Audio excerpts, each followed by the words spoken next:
ஓம் ஸ்ரீ ஆதிபராசக்தி அன்னையே போற்றி போற்றி. அகிலம் ஆள்கின்ற ரக்ஷகியாம் ஆதிபராசக்தியின் பூரண ஆசிகள் எங்கும் நிலைக்கட்டும். அன்பு நிறைந்த மானுட ஆன்மாக்களுக்கு பஞ்சபூத ஆற்றல்களின் அதிபதியான ஈசனின் பேராற்றல்களை உள்ளேற்ற சக்தியாகிய யாம் உரைக்கின்ற சத்தியங்கள் என்பது மிகவும் அபூர்வமானது.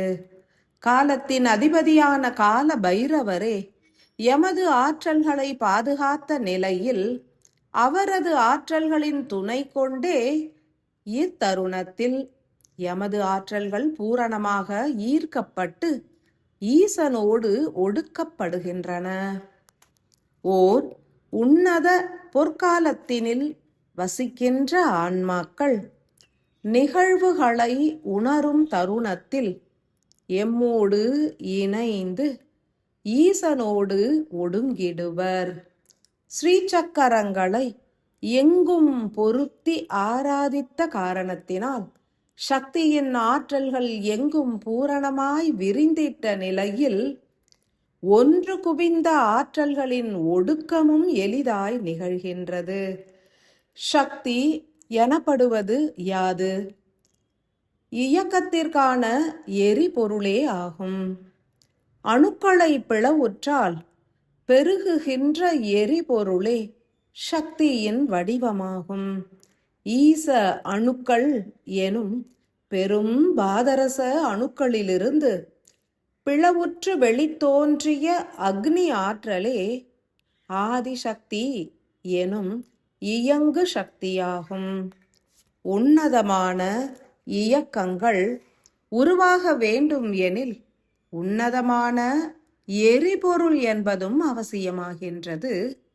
அணுக்கள் பிளவுற்றால் உருவாகும் அக்னி ஆற்றல்கள் யாவும் ஒன்றோடு ஒன்று கூடி இணைந்தால் அதீதமான பாதரச காந்த சக்தி என்பது வெளிப்படும்.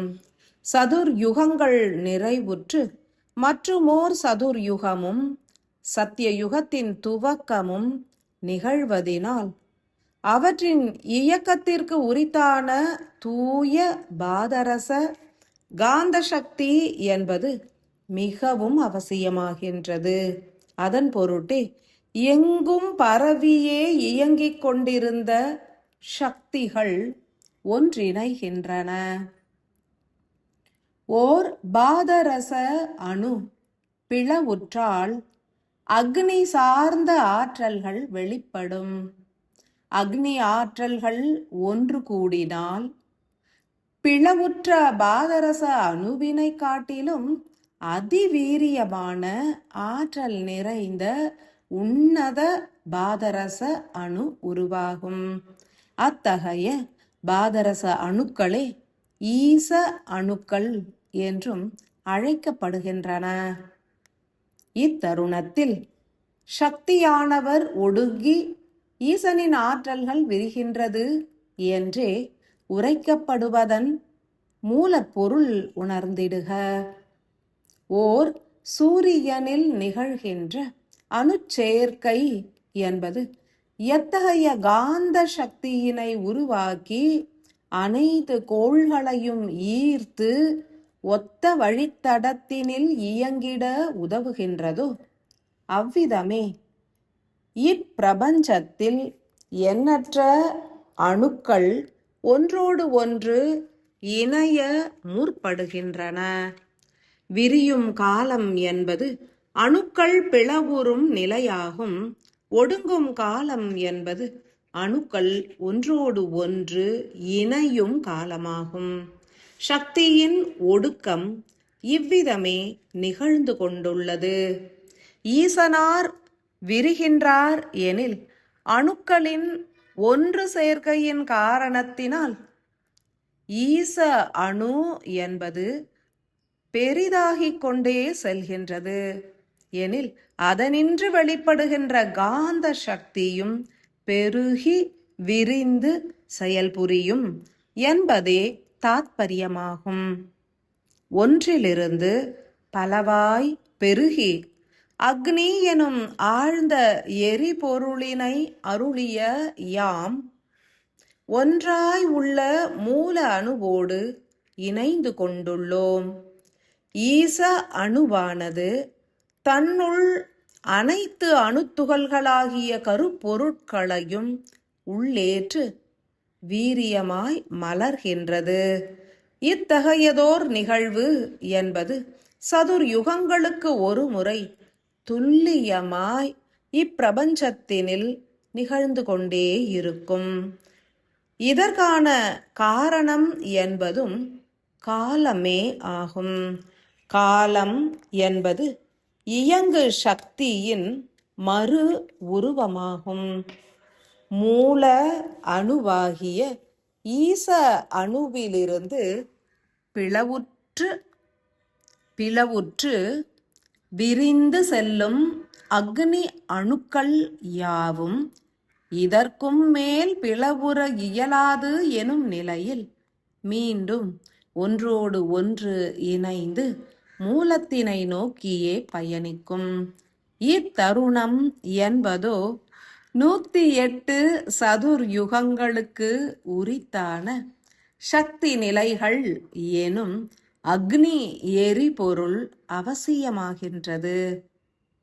ஒவ்வொரு சதுர்யுக எல்லையிலும் ஓர் குறிப்பிட்ட சக்தி அணுக்களாகிய அக்னி அணுக்களே ஈச அணுவோடு இணையும். பஞ்ச ரூபிகளான ஸ்ரீ லலிதை எனும் ராஜராஜேஸ்வரியான ஆதிபராசக்தி எனும் நிலையானது இத்தருணத்தில் இப்பிரபஞ்சத்தில் எங்கும் விரிந்து இயங்கிக் கொண்டிருக்கும் பிளவுற்ற அக்னி அணுக்கள் அனைத்தினையும் தன்னுள் ஈர்த்தே துரிதமாய் செயல்புரிகின்றது. அனைத்து தேவியர்களும் மூல சக்தியான பிந்துவில் ஒடுங்குகின்றனர். சக்தியின் ஆற்றல்கள் பெருகிக் கொண்டே செல்கின்றன. இறுதியில் ஈச மூலத்தோடு யாம் பூரணமாய் இணைந்திடுவோம். இக்கால அங்கம் என்பது மிகவும் உயரியதாகும். உதிக்கின்ற புதிய ஆண்டு என்பது ஒவ்வொரு மனிதருக்கும் ஒடுக்கத்தினை அருளிடும். உயிரின் இயக்கம் என்பது ஆசைகளை நிறைவேற்றும் நிலைகளாகும்.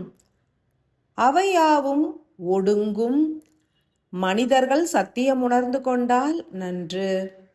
ஏனெனில் ஈச அணுவாகிய மூல அணுவிலிருந்து பிளவுற்று வெகு தொலைவிற்கு பயணித்துவிட்ட மனிதர்களின் உயிர் சக்தி என்பது இத்தருணத்தில் மிகவும் குன்றிவிட்டது.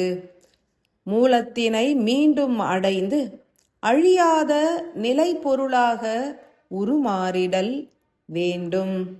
எனில் மானுடர்கள் கடும் தவம் இயற்றி ஒடுங்க வேண்டும்.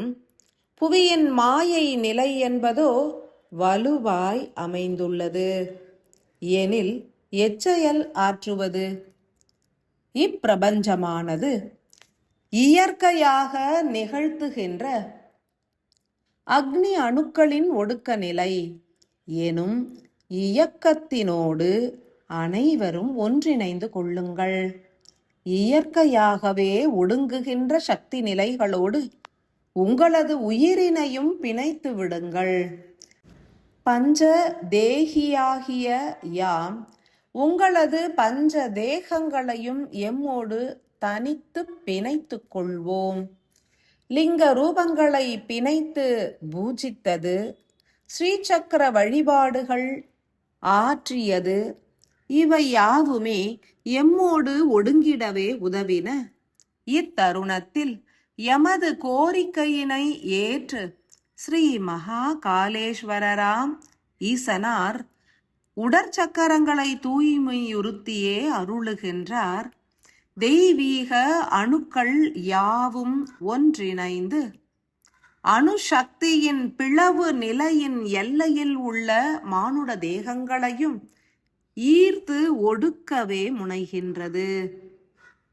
உங்களது பஞ்சபூத தேகங்களோடு யாமும் ஸ்ரீ காஞ்சி காமாட்சியாகவும் ஸ்ரீ அகிலாண்டேஸ்வரியாகவும் ஸ்ரீ ஞான பிரசுன்னாம்பிகையாகவும் ஸ்ரீ உண்ணாமுலை தாயாராகவும் ஸ்ரீ சிவகாம சுந்தரியாகவும் பஞ்சபூத மூலக்கூறுகளாகவே உருமாறி ஒடுங்கிட உதவி வருவதனை உணருங்கள்.